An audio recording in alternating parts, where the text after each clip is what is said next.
I acquired a $50,000 house using the elderly man's funds, and Vivian proudly displayed her bank book, boasting about the purchase. Despite my attempts to maintain composure and avoid surprise, laughter overcame me. In response to her inquiry about my amusement, I continued laughing openly. The eldest son's wife seemingly aimed to leave me speechless, but instead of retorting, I chuckled unabashedly before regaining my composure. I looked at her, and with a touch of sympathy, uttered, "Sorry for you. My name is Rita, and since marrying my husband, who is a decade my senior, I've been a subject of gossip. He was already affluent, owning multiple companies and substantial wealth. Marrying a significantly older man, especially one with such financial standing, led people to assume I was after his money. However, I genuinely never coveted his wealth. In reality, my husband grew up in poverty after his father's disappearance due to gambling. Living in the same apartment complex where I was the landlord's daughter, we became childhood companions. As a child, I confessed my feelings to him, only to be rejected with laughter and a promise to reconsider when I was older. Even when he moved to New York, we continued corresponding. Despite my repeated confessions, he maintained the stance that I was too young. Our communication persisted even through high school, where he expressed surprise at my continued affection. Upon graduating high school and starting university, I confessed once more, receiving a response that he'd consider my confession once I broadened my perspectives in university. Throughout my 4 university years, my feelings for him remained unwavering. Upon graduation, I confessed again, and this time, he bashfully acknowledged my consistent love. At 23, I began working while he, at 33, garnered attention for his thriving business ventures in New York. Eager to marry, he promised to do so once his company achieved success. Living together at the time, I diligently attended to household chores and prepared his favorite meals, awaiting his return. There were moments of doubt about his feelings, but when questioned, he admitted to initially considering my affection a childhood crush. Surprised by my persistent confessions in high school and college, he began to feel shy and self-aware of his feelings. Despite concerns during my college years that I might find someone else, he assured me he had no time for romance due to intense focus on studying and overcoming his impoverished background. Both of us remained confident that we would never betray each other. We always had a harmonious relationship, even amidst the news of various couples in our circle going through divorces. The concept of divorce seemed distant and irrelevant to us. With my husband amassing a $12 million fortune, some people, aware of our 10-year age gap, assumed I married him for his wealth or speculated about insurance benefits upon his demise.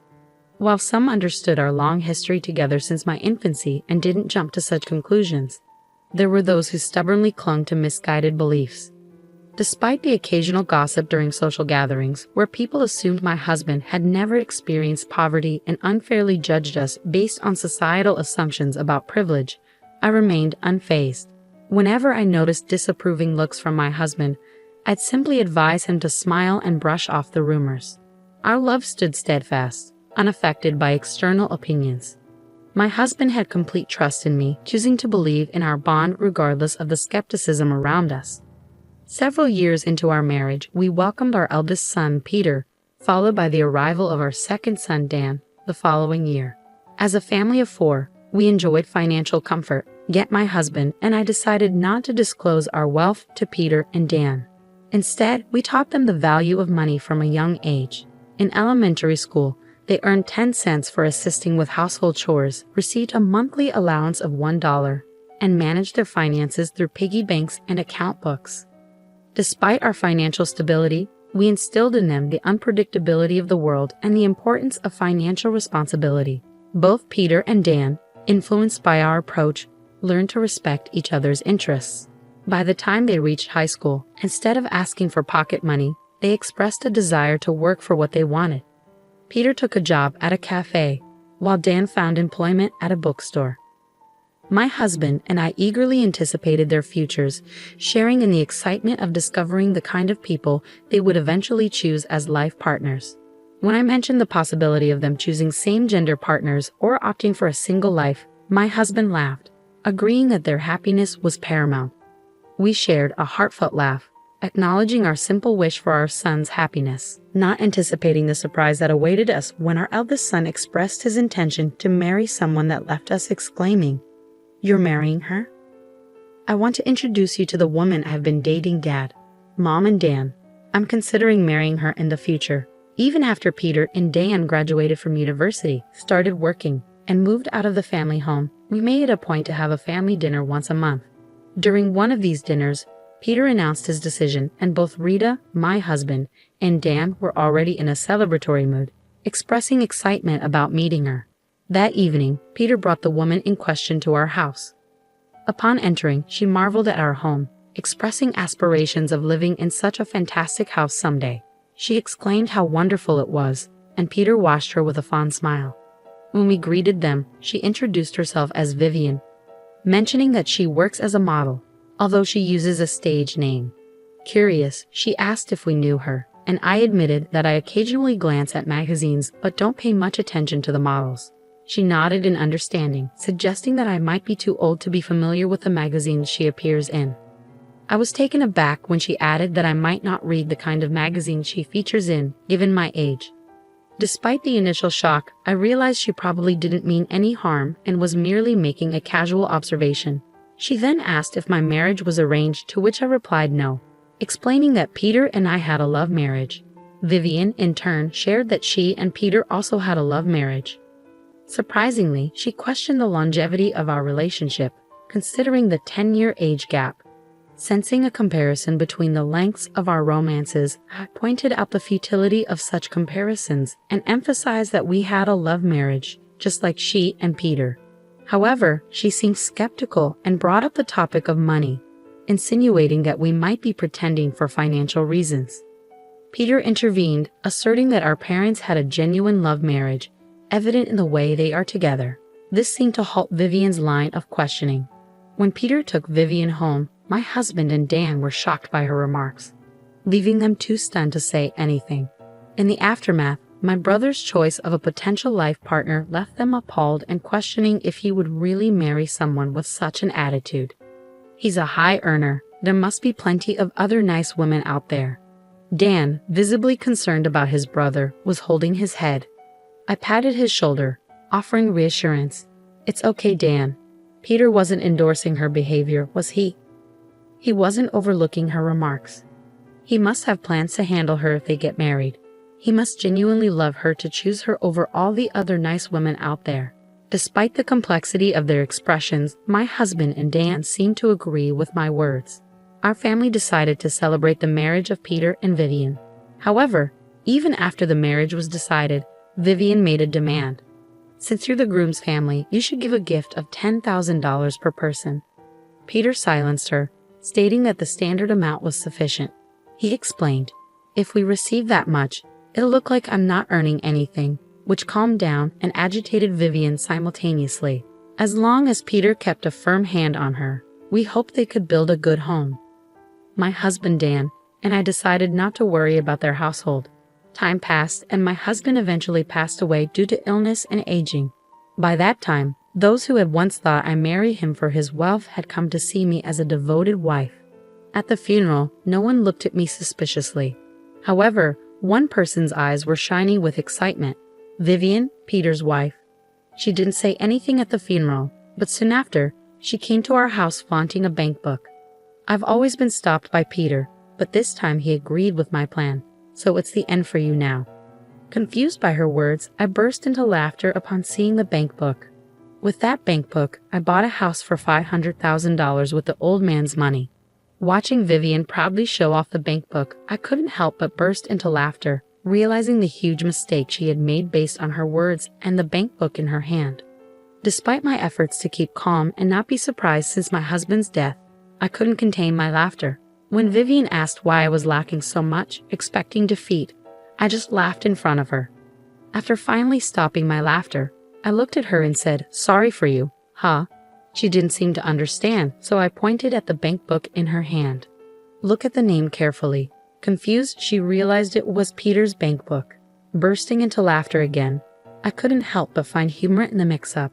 I clarified, the first character of Peter's name and my husband Paul's name are the same, right? As I laughed, Vivian, embarrassed, pleaded not to be laughed at. She had mistakenly thought it was her father-in-law's bank book and even borrowed his ID from a black bag at the funeral. However, it turned out the bag belonged to her own husband, Peter. Despite the mix-up, I managed to buy a house for $500,000 with it. When Vivian questioned if I had $500,000 to borrow a house, I responded, "Well, Peter was with me, so I had him do it." I found the situation increasingly hilarious. Vivian discovered a bank book in her husband Peter's bag, and it seemed she suggested buying a house with the account holder, Peter. Judging by the amount in the bank book, she proposed buying a $500,000 house. Since Peter and Vivian were living in an apartment, Peter might have thought it was time to invest in a house. For Peter, it was merely buying a house with his earned money, but Vivian mistakenly thought it was my husband's bank book and believed she could use it. Not being the account holder, I thought it might be the bank book with my husband's insurance money. The beneficiary of my husband's insurance was me, and normally, you can't use the account of someone who has passed away, right? Vivian's face turned red at my words. Then, Peter and Vivian's parents appeared at our house. "Ah, I thought you'd be here," Peter said nonchalantly as Vivian's parents, looking pale, came to me, bowing repeatedly. They apologized for their daughter's rudeness. As I was surprised, Vivian's parents explained what had happened. After Peter and Vivian decided to buy a house and completed the contract, an excited Vivian texted her mother, saying, "Got a mansion with the dead father-in-law's insurance money. I'll invite you over once we move in." Now I'm going to brag to the money-hungry mother-in-law about buying a house with the money she was supposed to get. In a panic, her mother showed the message to her father, and they both contacted Peter in a hurry. Peter calmed them down, saying, "Ah, I see," and brought them to our house. I always kept an eye on Vivian, expecting her to mess up sometimes, but I never thought she'd mix up my bank book with Dad's. I didn't think she'd make such a blunder. Peter laughed as much as I did when he realized Vivian's mistake. Vivian's parents told her to apologize, their faces still pale. But Peter and I continued to laugh, creating a chaotic scene.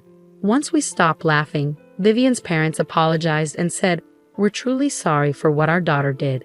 Seeing her parents flustered, Vivian also apologized to us. "Oh, it's all right. In the end, I haven't suffered any harm," I told Vivian and her parents, but they insisted on apologizing. "We know you two had a love marriage and were together before your husband built his fortune. We saw your husband on a TV program talking about how you two met. My wife and I were so moved by your love story," Vivian's parents explained. I exclaimed in surprise as I didn't know anything about it. Peter, sitting next to me, said, "Ah, I thought Mom didn't know. Dad couldn't stand seeing Mom misunderstood, so he talked about it everywhere, and it reached the ears of a TV station. They thought it was a great story and broadcasted how Mom and Dad met. Was that what he was asking about a few years ago when he wanted to tell people our story? Ah, I guess you did give the okay. I thought it was just for casual conversation." As my face turned as red as Vivian's, who was still embarrassed by her blunder, I realized the legacy my husband had left behind. Our daughter had caused such a disgrace. "If Peter wants to divorce her after this," Peter, looking puzzled, replied, "What? I have no intention of divorcing her even after what she did. Like Mom said, there was no harm done, and I would have stopped her if it looked like there would be. I married her, including her occasional blunders, because I love her. I'll take responsibility for her actions, so please don't worry." Peter said this with a refreshing smile. Vivian hugged him, and her parents were in awe, praising Peter for his kindness. When Dan, the younger son, heard about it later, he said, "I just can't understand my brother's thinking," looking skyward. When I asked Peter why he loved her so much, he said, laughing, "She's never boring to watch." Remembering how he made me laugh during my grief after my husband's death, I felt I understood what he meant. Being with her probably meant no time for minor worries or sulking. Though Vivian did what she did, she's been without an allowance for a while and recently started working at my favorite cafe. Whether she was embarrassed by how much I laughed at her, scolded by her parents, or heard in detail about mine and my husband's love story from them, I'm not sure. But lately she's been calling me ma'am and treating me more respectfully. For a while, I think I'll continue visiting this cafe, watching Peter's wife grow and change.